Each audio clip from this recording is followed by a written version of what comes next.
कर लिया था हमने कल। ये नई एप्लीकेशन बना रहे हैं, तो जो मैंने लास्ट एप्लीकेशन कंप्लीट की थी, जो उसमें जितनी चीजें थी वो सारी आपकी यहाँ पे हम कवर कर, तो रिवीजन भी होगी और डाउट्स हैं वो भी क्लियर होंगे। तो ये हम पढ़ रहे हैं ASP.NET code with MVC model view control, बताया हुआ।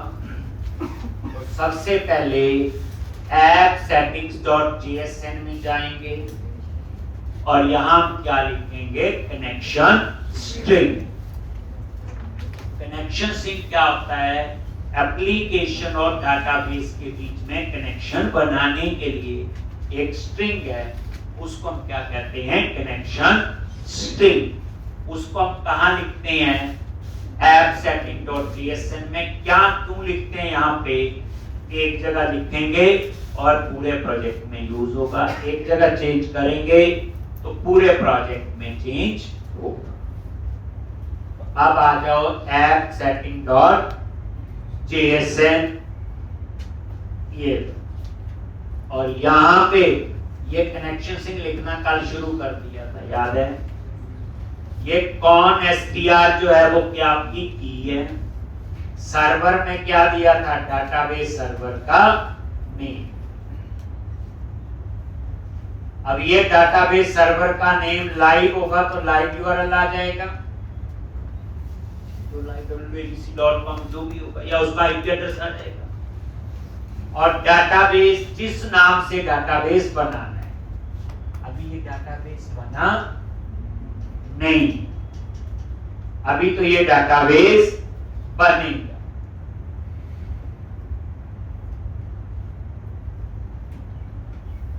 सेमीकोलन,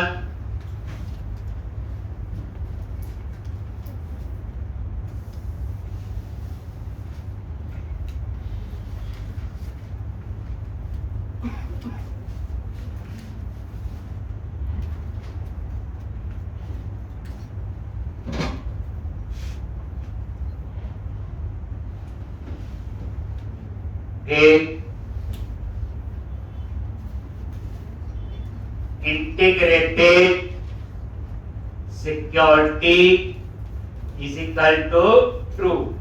ये किसके लिए होता, विंडोज ऑथेंटिकेशन को इनेबल करने के लिए। इंटीग्रेटेड सिक्योरिटी ट्रू, इसका मतलब विंडोज का जो यूजर है वो मेरे डाटाबेस को एक्सेस कर सकता है।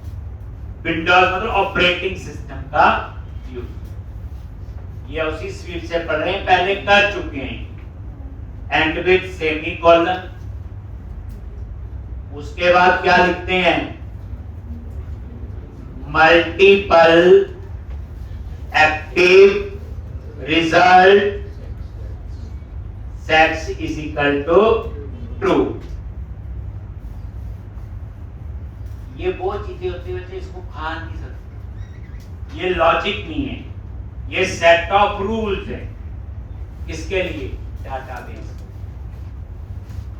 सेमीकोलन, उसके बाद क्या लिखते हैं, क्या, ट्रस्ट सर्वर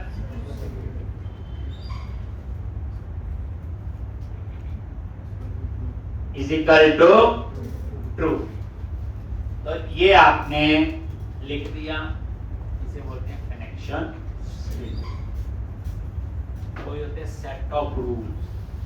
अभी पहला काम क्या है, हम कोड फर्स्ट से डाटाबेस बनाए, यही बताया हुआ। तो कोड फर्स्ट से अगर डाटाबेस बनाना है, ये उसी के स्टेप्स। कोड फर्स्ट किसकी अप्रोच है,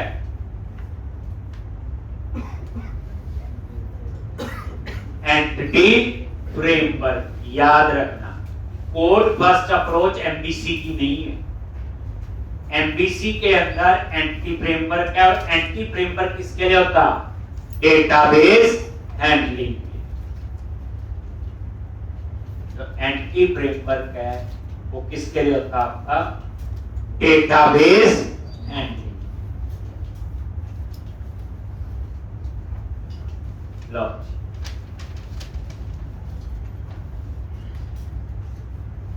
तो ये आ गया आपका कनेक्शन स्ट्रिंग। देन उसके बाद मॉडल्स,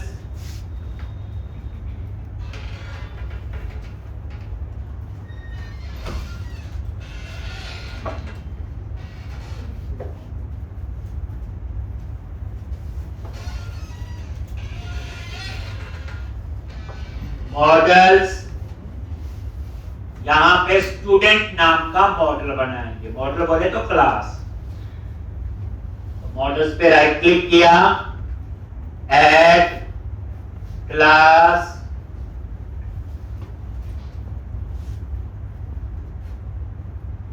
और यहां पे स्टूडेंट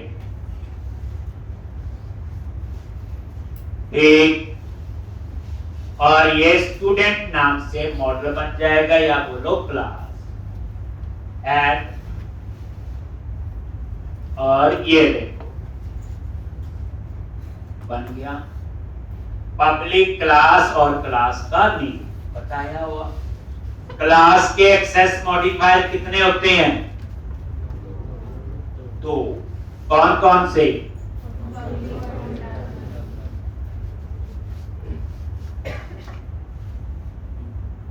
कौन कौन से होते? पब्लिक और इंटरनल। अगर यहां पब्लिक ना लिखें, डिफॉल्ट क्या होता? इंटरनल। डिफॉल्ट क्या होता आपका? इंटरनल। एक, अब यहां पे अब इस क्लास के अंदर आ जाओ तो सबसे पहले हमने एक प्रॉपर्टी बनानी है ID, that is for student ID. तो क्या लिखोगे? बोलो प्रॉप, ये शॉर्टकट होते हैं, ये कोड स्निप्स बोलते हैं। दो बार टैब प्रेस करो या सिंगल टैब से भी आ जाता है। आ गया। और इस प्रॉपर्टी का नाम क्या है? आईडी रखा है। Data type integer. अब बोले कि प्रॉपर्टीज के क्या फायदे हैं? प्रॉपर्टी रीड ओनली हो सकती है, प्रॉपर्टी राइट ओनली हो सकती है,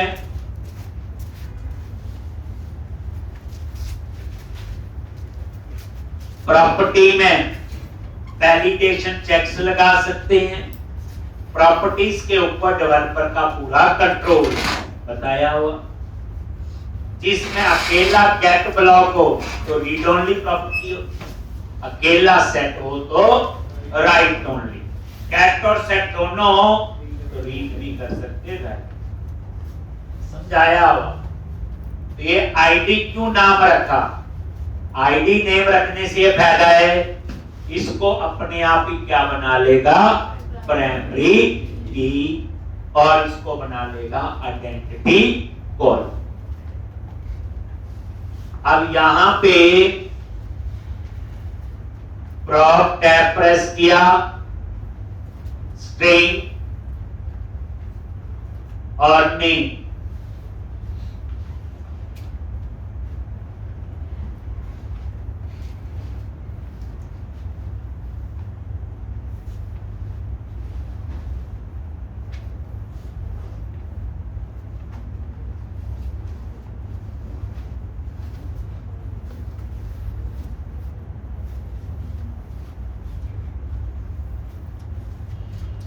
एक, और उसके बाद प्रॉप टैब प्रेस किया, स्ट्रिंग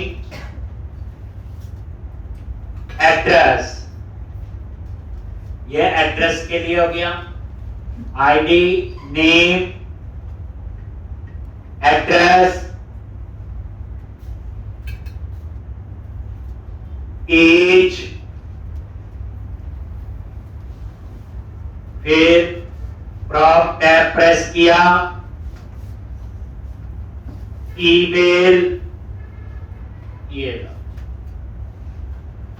ज्यादा नहीं, आईडी, नेम, एड्रेस, एज और ईमेल।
ये मॉडल बना।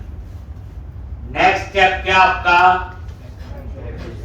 पैकेज इंस्टॉल करनी। कैसे करोगे?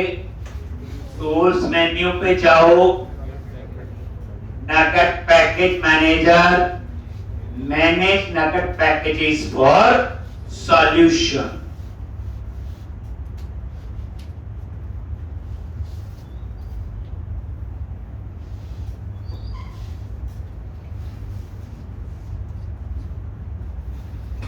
और यहां पे ब्राउज, और यहां लिखो ईएफ। ईएफ मतलब एंटिटी फ्रेमवर्क। एंटिटी फ्रेमवर्क क्या है?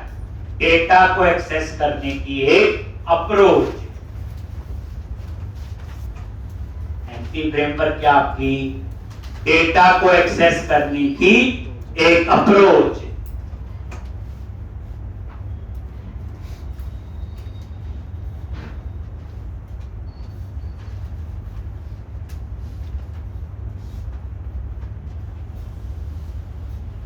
और यहां पे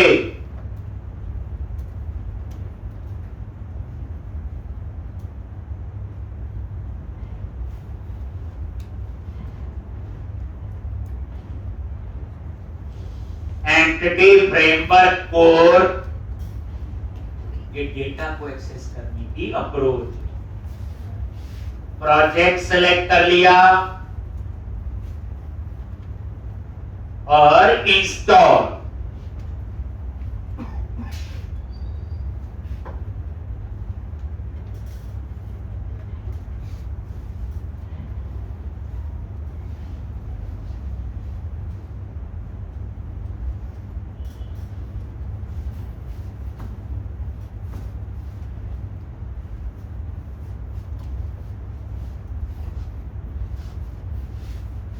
और आई एक्सेप्ट।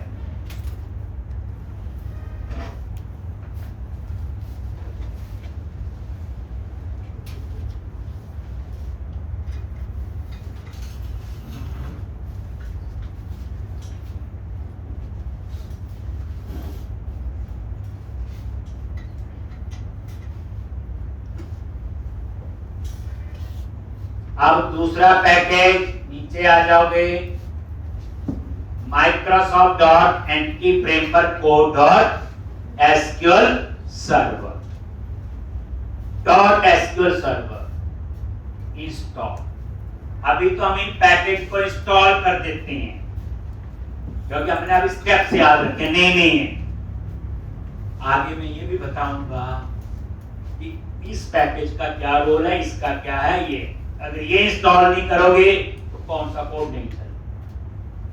पर अभी नेक्स्ट एप्लीकेशन इंस्टॉल और आई एक्सेप्ट।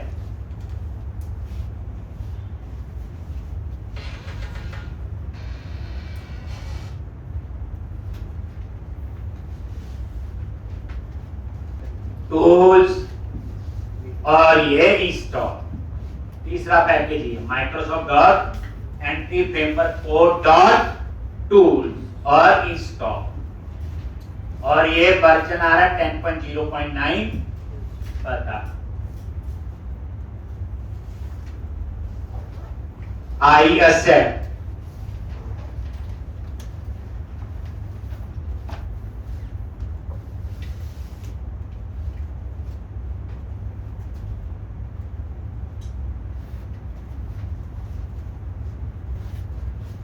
अब प्रोजेक्ट पे डबल क्लिक करो, ये देखो ये प्रोजेक्ट पे डबल क्लिक किया सॉल्यूशन एक्सप्लोरर में और ये नजर मारो, ये तीनों पैकेज आपके यहां पता चल जाता है कौन कौन से पैकेज इंस्टॉल।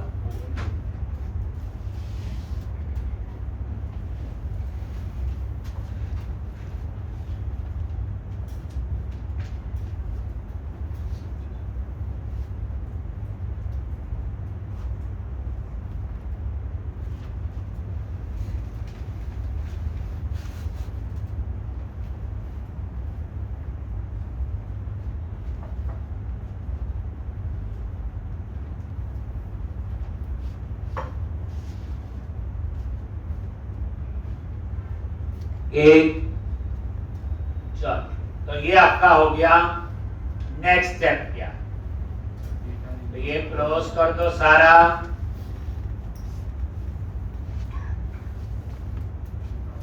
तो प्रोजेक्ट पे जाके फोल्डर बनाओ डेटा नाम से।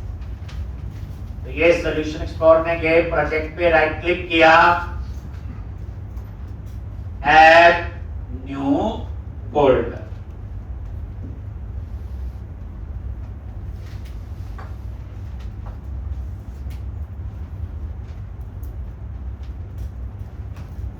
और ये डेटा फोल्डर,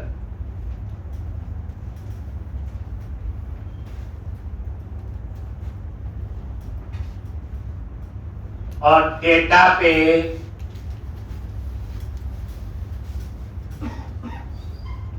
डेटा फोल्डर पे राइट क्लिक करो और एक फाइल बनाओ एप्लीकेशन डीबी कॉन्टेक्स्ट। ये सब पता आपको, ये तीसरी बार बता रहा हूं मैं, 2 बार तो मैंने इससे पहले करवाया। डेटा फोल्डर पे राइट क्लिक किया, ऐड क्लास, और क्लास का नेम क्या होगा, application DB context, application DB context आ गया। यहां पे सारा डेटाबेस हैंडलिंग का काम यहीं से तो मैनेज होगा। अब आपने क्या करना है, यहां पे आप एक क्लास इनहेरिट करो, डीबी कॉन्टेक्स्ट, ये देख लिया, एरर दे रहा है, तो इसका नेम स्पेस आपको इंपोर्ट करना है। तो कैसे करोगे, इस पे माउस लेके गए और यहां पे ये देखो डीबी कॉन्टेक्स्ट और ये उसका नेम स्पेस है, using Microsoft dot entity framework को, ये लो।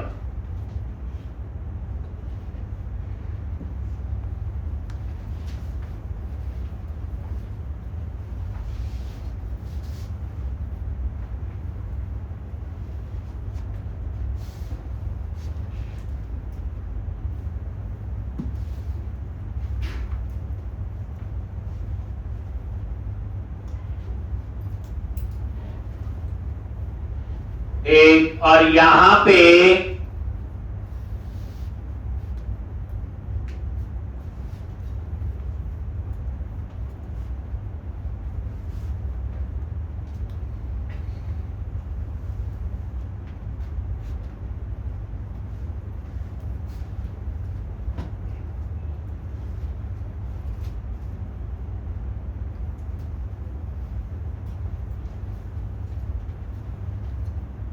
एक, अब क्या करना है, कंस्ट्रक्टर, तो CTOR, टैब प्रेस किया,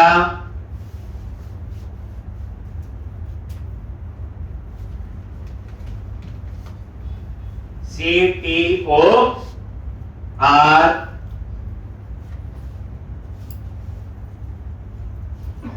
सेम नेम क्लास नेम है, देख लो।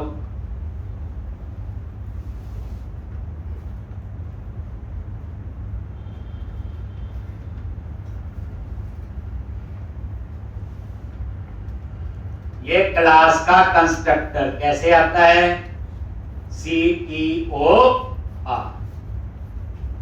टैब प्रेस किया। अब इस कंस्ट्रक्टर के अंदर क्या लिखना आपने? बच्चे में बात करें, ये कोई लॉजिक नहीं है, प्रोग्रामिंग नहीं है, ये रूल है डेटाबेस के लिए। क्योंकि जब डेटाबेस बनेगा बाकी काम तो बात की बात है, और ये डेटाबेस कोडिंग से बन रहा है। कैसे बन रहा है? ये कोडिंग से लिखवाया हुआ। हम क्या यूज कर रहे? Code first approach. कौन सी है ये? Code first approach. कोडिंग से ही डेटाबेस बनेगा, अभी डेटाबेस बना नहीं है। अब यहां पे डीबी, कॉन्टेक्स्ट, ऑप्शंस सब हेल्प में आता है, और ये एंगुलर ब्रैकेट, और यहां पे एप्लीकेशन, डीबी, कॉन्टेक्स्ट, और ये वेरिएबल का नाम दे दिया ऑप्शंस।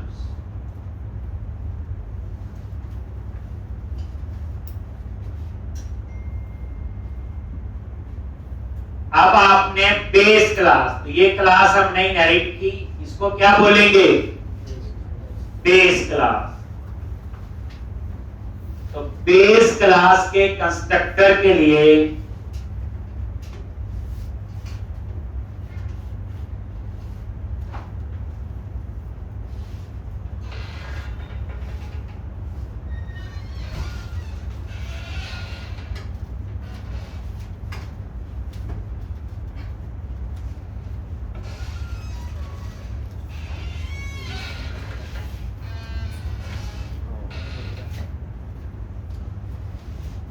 एक तो बेस क्लास है डीबी कॉन्टेक्स्ट। एक ही क्लास इनहेरिट हो सकती है, बताया हुआ, एक से ज्यादा नहीं हो सकती।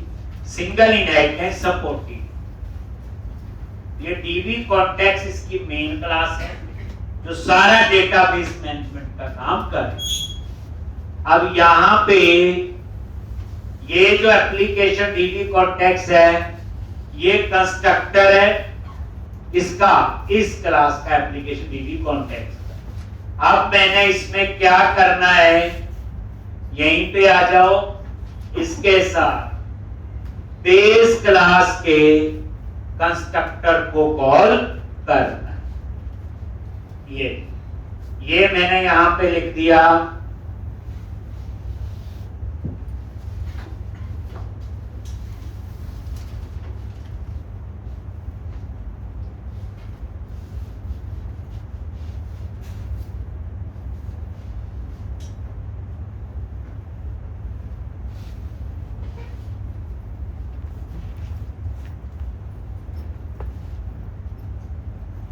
तो ये बेस क्लास, और ये बेस क्लास का ये कंस्ट्रक्टर है, बेस कीवर्ड होता है उसके लिए, और उसमें ये ऑप्शंस हमने पास कर दिए। ध्यान से, ये है बेस क्लास, और ये किसको एक्सेस कर रहा है? ये डीबी कॉन्टेक्स्ट बताया हुआ। जब आप एप्लीकेशन डीबी क्लास का ऑब्जेक्ट बनेगा, ऑटोमेटिकली वो किसको कॉल करेगा? बेस क्लास के कंस्ट्रक्टर। पहले तो बेस क्लास को एक्सेस करने के लिए बेस कीवर्ड है, और ऑप्शन उसमें ये पास कर दिए, ये इसका पैरामीटर। बेस क्लास एक ही हो सकती, एक से ज्यादा नहीं हो सकती।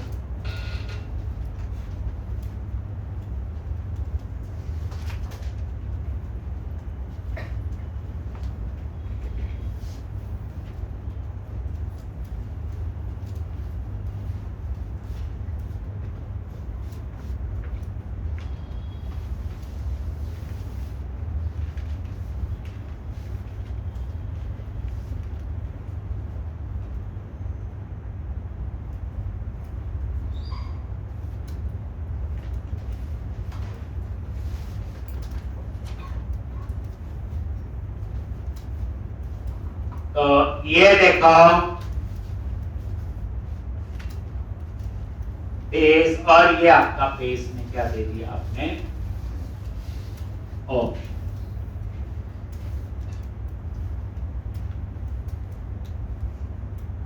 एक तो याद रखना, जब आप लोग क्लास का ऑब्जेक्ट बनाते हो तो बाय डिफॉल्ट बेस क्लास का ही डिफॉल्ट कंस्ट्रक्टर कॉल होता है, उसके बाद उस क्लास का कॉल होता है। ये आपका सिंपल कंसेप्ट है। अब आप लोग ये चीज तो आपने लिखी, उसके बाद आ जाओ जो टेबल बनाना है। तो हमने ऑलरेडी मॉडल बनाया हुआ स्टूडेंट, उसी का टेबल बनाना है। तो यहाँ हम पे क्या करोगे, प्रॉप टैब प्रेस किया, टीवी सेट, और उसके अंदर लिख दिया स्टूडेंट, और जो टेबल का नाम होगा वो भी क्या होगा आपका students.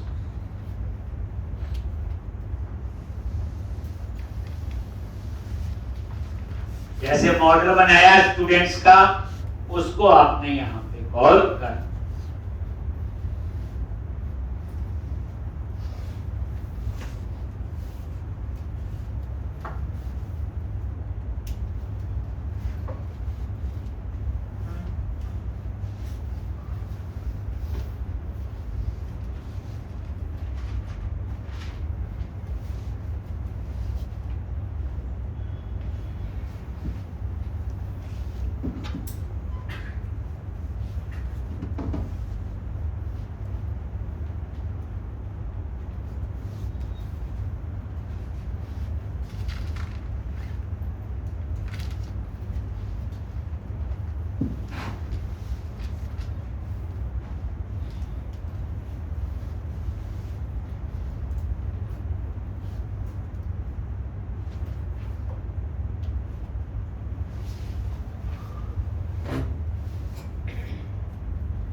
Program dot CS file में नेक्स्ट स्टेप वही है, प्रोग्राम डॉट CS। ये वैसे थर्ड टाइम मैं ही लिख रहा हूं, अगर दो बार आपने भी प्रैक्टिस की हो तो 6 बार तो हो ही जाए, पहली बार थोड़ी सी होती है। अब आ जाओ प्रोग्राम डॉट CS, ये मेन फाइल है इसकी, ये मेन कॉन्फ़िगरेशन वाली फाइल है प्रोग्राम डॉट CS। आगे यहां पे हमने कनेक्शन स्ट्रिंग एक्सेस कर, तो यहीं पे आगे सेकंड लाइन में स्ट्रिंग कनेक्शन स्ट्रिंग। अब ये कनेक्शन स्ट्रिंग जो हमने ऐप सेटिंग्स में लिखा है उसे कैसे एक्सेस करोगे, builder dot configuration dot get connection string.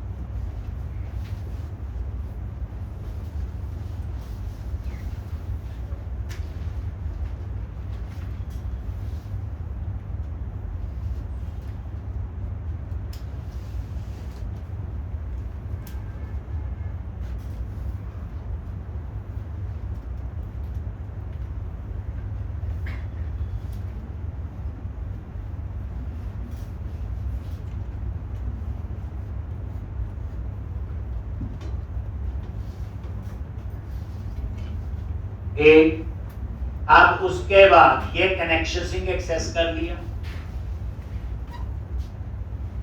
अब आपने लिखना है builder dot services dot add DB context.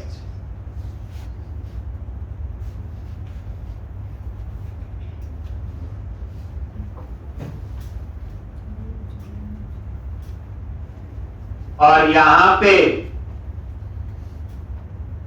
Application DB context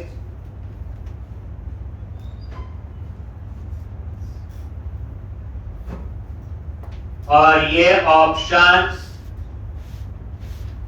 ये लैम्डा एक्सप्रेशन, ये वेरिएबल ले लिया ऑप्शंस, और फिर क्या लिखेंगे, options dot use SQL server, और ये कनेक्शन स्ट्रिंग।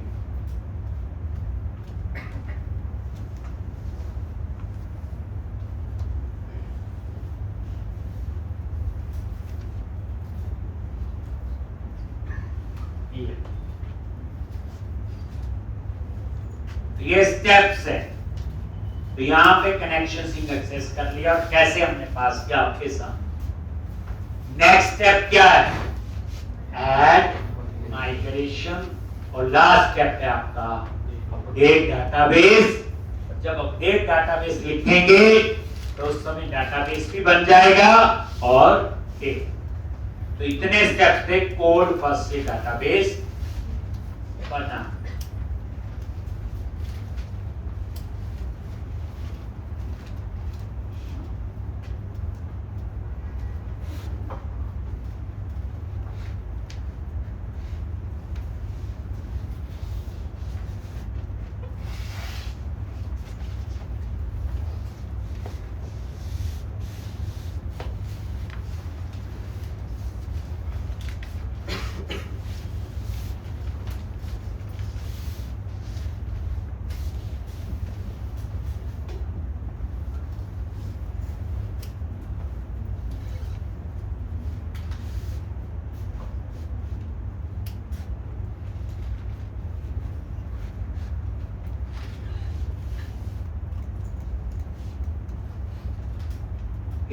तो यहां पे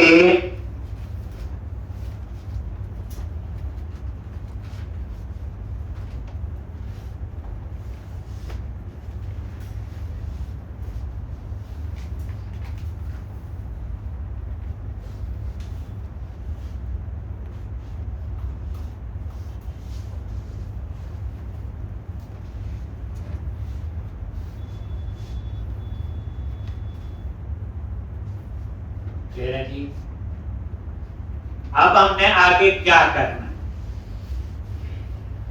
हो गया इतना। तो टूल्स मेन्यू पे जाओ, नगद पैकेज मैनेजर और पैकेज मैनेजर कंसोल पे क्लिक किया,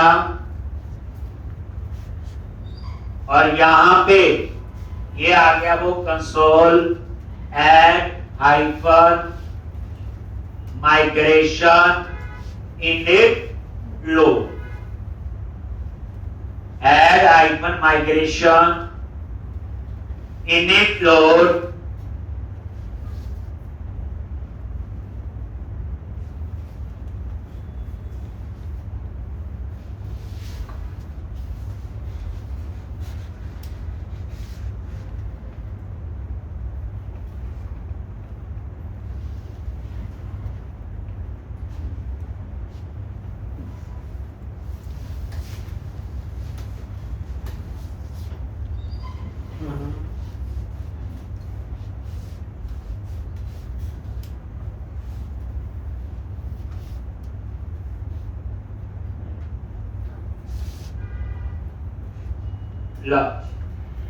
ऐड आइकन माइग्रेशन, ये तो कीवर्ड है।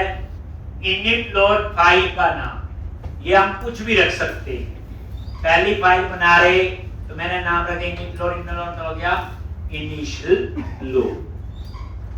अब ये क्या करेगा, ये देखो यहां पे सॉल्यूशन एक्सप्लोरर में गए, माइग्रेशन नाम से फोल्डर बनाया, और उसके अंदर ये फाइल बन गई इनिट लोड। अब यहां पे ये है इनिट लोड, ये फाइल ले रहे जी, और इसके अंदर ये देखो ये बन गया क्रिएट टेबल, इस नाम से स्टूडेंट, और ये नजर मारो पहला कॉलम आईडी है, डाटा टाइप उसकी इंट, और इस कॉलम को क्या बनाया हुआ, आइडेंटिटी। आइडेंटिटी कॉलम का मतलब होता है ऑटो इंक्रीमेंट, यानी इसमें खुद जनरेट होगा 1 2 3 4 5 नेम, एड्रेस, एज और ईमेल। ये देखो, ये बाकी सारे कॉलम। और ये देखो सी शार्प में डाटा टाइप स्ट्रिंग है, लेकिन माइक्रोसॉफ्ट एसक्यूएल सर्वर में उसके इक्विवेलेंट क्या ली इन्होंने, एनवेर बताया हुआ। ठीक, और ये देखो आईडी जो है ये क्या बन गया, प्राइमरी। अब लास्ट स्टेप क्या आपका बोलो, टूल्स, और यहां पे अपडेट आइकन डेटाबेस।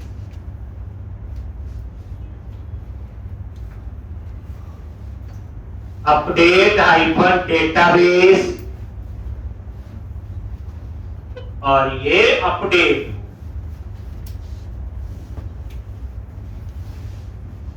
यानी कोई एरर नहीं आई, इसका मतलब हमारा डेटाबेस बन गया। तो लास्ट कमांड क्या लिखी, अपडेट हाइफन डेटाबेस, यहीं पे। देख, अब आप देखोगे ये सारा क्लोज करो,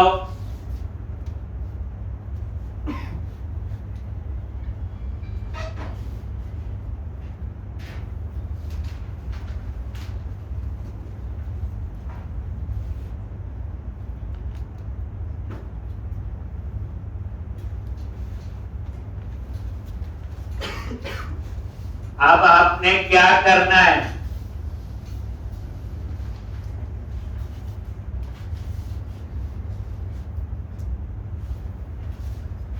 डाटाबेस बन चुका है, देखना बना कि नहीं। ये डाटाबेस का नाम, तो कहां से देखोगे, click on view menu and click on server explorer. View menu पे गए और सर्वर एक्सप्लोरर, और ये देखोगे इस लिस्ट में ये डाटाबेस अभी नहीं, हमें ये ऐड करना है। कैसे ऐड करेंगे, डेटा कनेक्शन पे राइट क्लिक किया, ऐड कनेक्शन,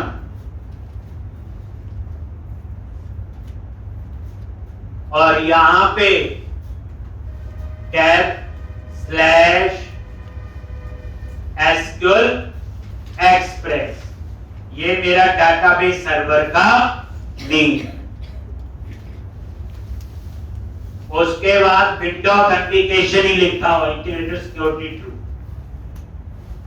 इंक्रिप्शन ऑप्शनल कर दो।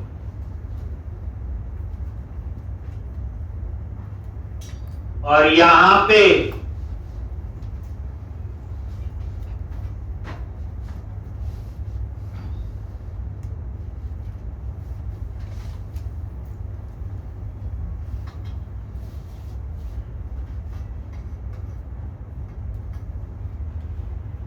एक, तो ये आपका है डाटाबेस का नेम। ओके, यहां लिस्ट में ये आ गया।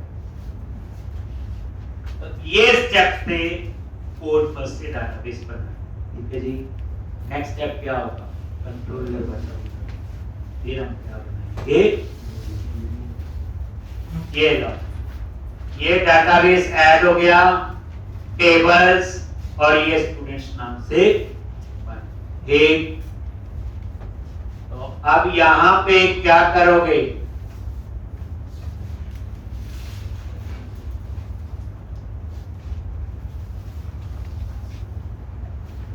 अब क्या करना हमने, एक कंट्रोलर बना। तो मॉडल तैयार है, तो अब आ जाओ कंट्रोलर्स फोल्डर। ध्यान से बताया हुआ, कंट्रोलर क्या है, रिक्वेस्ट सेंडर है। जितनी भी रिक्वेस्ट है वो कंट्रोलर के पास जाएगी, कंट्रोलर देखेगा मॉडल से क्या इंफॉर्मेशन चाहिए वो इंफॉर्मेशन मॉडल से एक्सेस करेगा और उसको किसको पास करेगा, व्यू। तो कंट्रोलर्स पे राइट क्लिक करो, ऐड कंट्रोलर। ये सब कुछ कर चुके हैं, मतलब पहली बार नहीं पढ़ रहे, करवा चुका हूं। कंट्रोलर यहां चूज करो MVC controller empty, then click on add.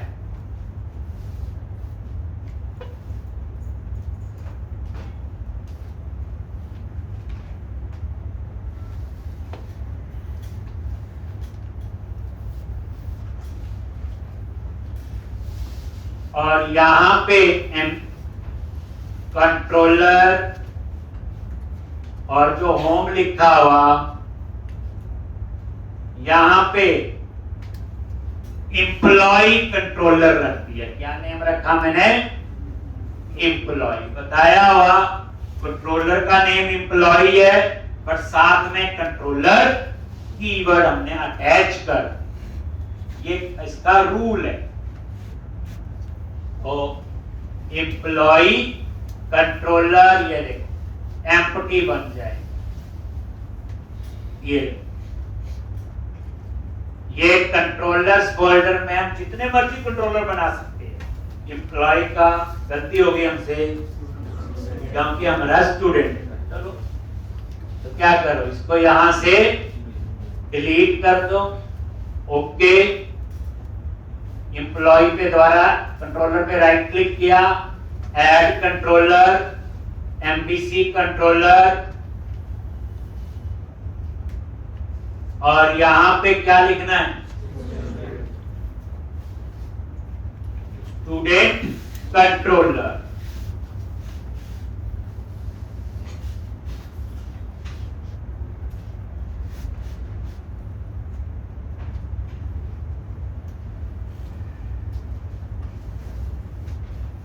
एक student controller,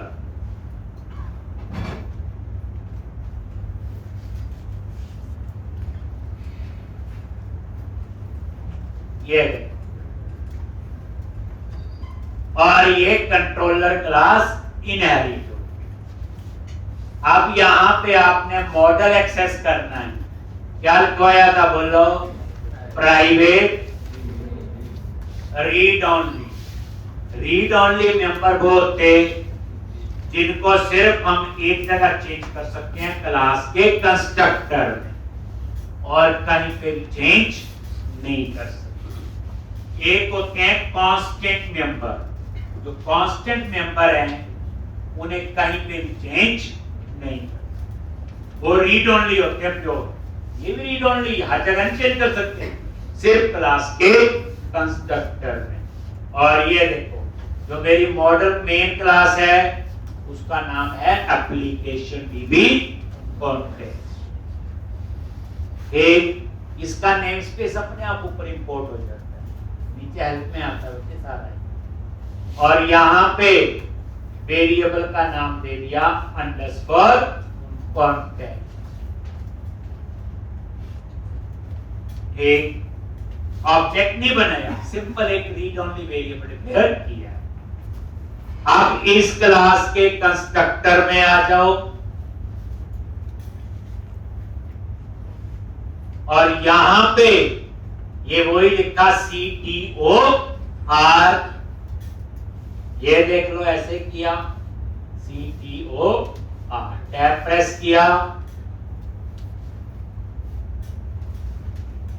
application DB context,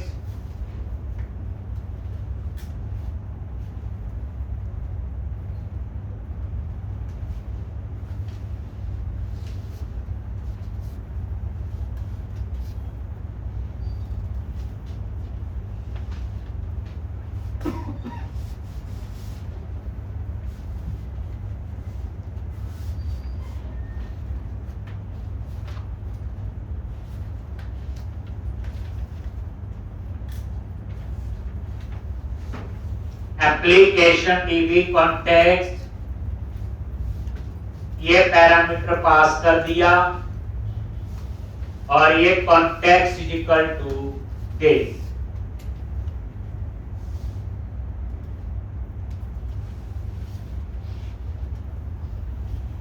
अब ये देख लो, हमने एप्लीकेशन डीबी क्लास का ऑब्जेक्ट नहीं बनाया, नहीं तो रूल तो ये कहता है C++ में ऑब्जेक्ट को एक्सेस करना तो क्लास का ऑब्जेक्ट बनाओ। देन ये मैंने बताया था, ये DI का कंसेप्ट है ASP.NET को। DI होता है डिपेंडेंसी इंजेक्शन। DI में क्या होता है, डिपेंडेंसी इंजेक्शन बोलते हैं इसको, बड़ा इंपॉर्टेंट कंसेप्ट है। ये इंट्रोड्यूस आपका ASP.NET कोर में हुआ, ये जावा वगैरह में भी होता है। इसमें आपको क्लास का ऑब्जेक्ट बनाने की जरूरत थी, बट रूल ये कहता है कि किसी क्लास के अगर आपने मेंबर एक्सेस करने में ऑब्जेक्ट बनाओ तभी एक्सेस कर सकते हो। तो पब्लिक मेंबर है, ऑब्जेक्ट बना के तभी एक्सेस होंगे। तो DI में क्या होता है, जब जरूरत पड़ती है वो ऑब्जेक्ट बनाता है और उस ऑब्जेक्ट को वो फिर ऑटोमेटिकली डिस्ट्रॉय कर देता है। इसका मैंने एक सिंपल एग्जांपल आपको दिया था कि कहीं ट्रैकिंग पे गए हो तो बैग में हम जरूरी चीजें डाल लेते हैं। जब प्यास लगती है पानी की बोतल से, भूख लगती है बिस्किट, सब कुछ साथ जितनी जरूरत है उतना हम कर लेते हैं। अगर आप ट्रैकिंग पे जा रहे हो और साथ में बैग ना हो, तो जहाँ प्यास लगेगी तो ढूंढोगे कहाँ पानी पीना है, भूख लगेगी ढूंढोगे दुकान कहाँ पे है। तो सेम कंसेप्ट है ये कि DI में क्या होता है, हमें ऑब्जेक्ट बनाने की जरूरत नहीं। जब हम इसके मेंबर एक्सेस करेंगे खुद ऑब्जेक्ट बनाएगा और खुद ही ऑब्जेक्ट को डिस्ट्रॉय कर देगा जब जरूरत हो। तो बड़ा इंपॉर्टेंट कंसेप्ट है, तभी आपने नोटिस किया application DB class, context class तो नॉर्मल क्लास है और ASP.NET में हमें ऑब्जेक्ट बनाना पड़ता, वो वही देखता था जो नॉर्मल उसका था। और DI में आपको ऐसा करने की जरूरत ला। अब आप आ जाओ यहाँ पे इंडेक्स, ये किसके लिए है, डिस्प्ले के लिए। किसके लिए है ये, डिस्प्ले। ठीक, तो क्या करोगे, इसके अंदर ये बच्चे एक्शन है, ये व्यू के साथ एसोसिएट है। तीन चीजें ना, मॉडल, कंट्रोलर और व्यू। मॉडल बना चुके हैं डेटाबेस से, अब कंट्रोलर बना। एक तो अब यहाँ पे ये एक्शन है जो किसके साथ एसोसिएट होगा, व्यू के साथ। पूरी रिवीजन है तो आपको बताया हुआ। वेर एक ऐसी डाटा टाइप है जिसमें आप किसी भी टाइप का डेटा स्टोर कर सकते हो, चाहे स्ट्रिंग स्टोर करो, चाहे एरे स्टोर करो, चाहे कलेक्शन, चाहे ऑब्जेक्ट, कुछ भी स्टोर कर सकते हो। सिंगल लाइन में डिक्लेरेशन और इनिशियलाइजेशन होती है, लिखवाया हुआ। एक ही लाइन में डिक्लेरेशन और एक ही लाइन में इनिशियलाइजेशन। लोकल मेंबर के साथ यूज होता है, मतलब इंडेक्स के अंदर डिक्लेयर है, अंदर ही चलेगा, बाहर एक्सेस नहीं होगा। आप इसको पब्लिक करके बाहर नहीं बना सकते। और जैसा डेटा डालते हैं ये वैसी ही टाइप बना देता। स्ट्रिंग डालो स्ट्रिंग, इंटीजर डालो तो इंटीजर। समझाएं आप। तो यहां पे ये आ गया स्टूडेंट लिस्ट, और ये कॉन्टेक्स्ट और स्टूडेंट्स डॉट टू लिस्ट।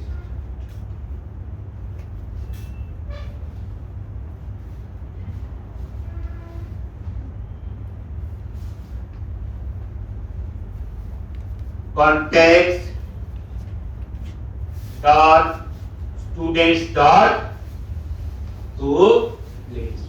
देख लो, अंडरस्कोर कॉन्टेक्स्ट तो ही है। अब देखो इसके अंदर मेंबर है स्टूडेंट्स, देखो स्टूडेंट्स पे F12 प्रेस करो, बताया हुआ। देख लो F12 प्रेस किया तो कहां आ गया, यही है ना। तो ये कहां बना हुआ, एप्लीकेशन डीबी कॉन्टेक्स्ट क्लास के अंदर। अब इसका मेंबर एक्सेस करना होता नहीं तो ऑब्जेक्ट बनाना पड़ता। ये DI का ही कंसेप्ट। और डॉट टू लिस्ट, ये डिस्प्ले का कोड है बच्चे, टेबल से डाटा फेच करना है। नॉर्मल हम सीक्वल की क्वेरी लिखते हैं, select star from table name, ये आपके एंटिटी फ्रेमवर्क के सिंटैक्स है। किसके सिंटैक्स है? Entity framework. बस अभी देखो टू लिस्ट में क्या आ रहा है? लिस्ट ऑफ स्टूडेंट, और ये इंफॉर्मेशन पास कर दो किसको? स्टूडेंट। अब ये देखो, ये रिटर्न कर रहा है क्या? व्यू। क्या रिटर्न कर रहा है? व्यू। अब यहां पे ये देखो, इसकी रिटर्न टाइप है व्यू रिजल्ट, यही है। तो हमने तो ये पढ़ा कि ये रिटर्न टाइप सेम होनी चाहिए। लो जी, हम वो ही कर देते हैं, व्यू रिजल्ट होगी। ये रिटर्न हो रहा ना, तो जो इसकी रिटर्न टाइप है वही इसकी होनी चाहिए।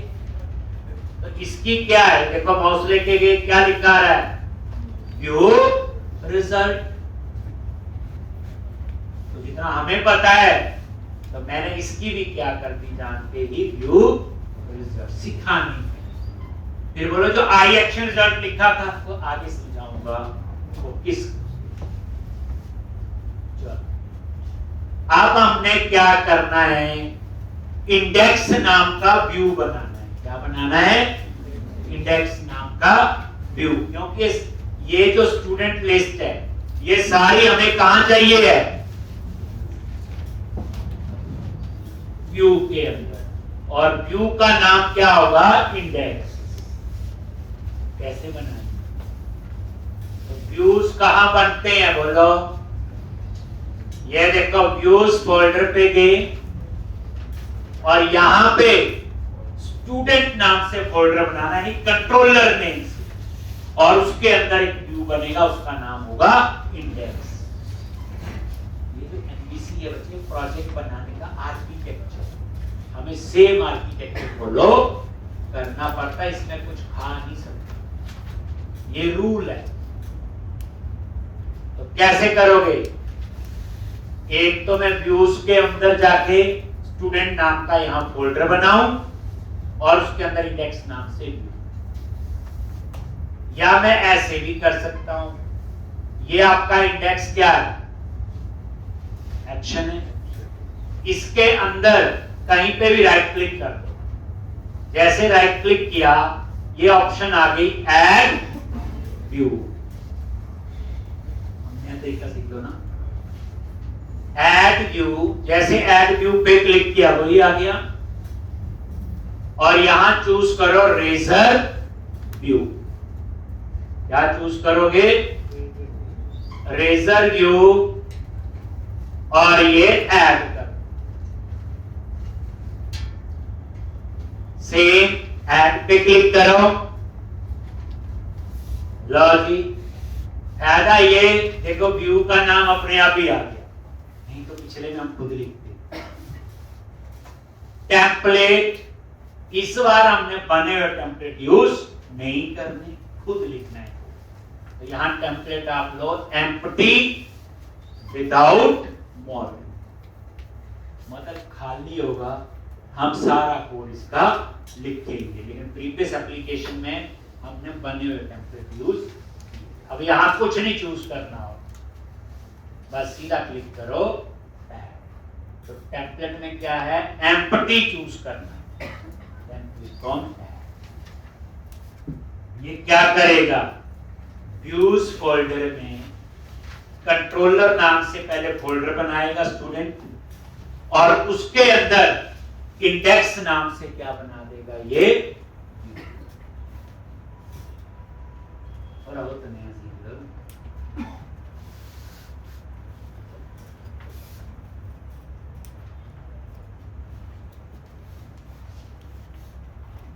ये और ये देखो सॉल्यूशन एक्सप्लोरर में गए, ये ध्यान से देखना, यहां आगे व्यूज, और व्यूज के अंदर स्टूडेंट, स्टूडेंट के अंदर इंडेक्स बन गया ना। मुझे फोल्डर बनाना पड़ा वहां जाके अपने लॉन्च, और ये सारा हम क्या करेंगे, डिलीट, और इसमें हम कोड लिखना शुरू करेंगे। तो इस क्वेश्चन में मॉडल भी खुद बनाया, कंट्रोलर भी, और पिछले में व्यू नहीं बनाए, सिर्फ बने हुए में समझाए। अब हम वो सारा कोड खुद लिखेंगे। ठीक, तो इस एप्लीकेशन को करने के बाद और कॉन्फिडेंस आएगा, कल हम लोग इसमें आगे बढ़ेंगे।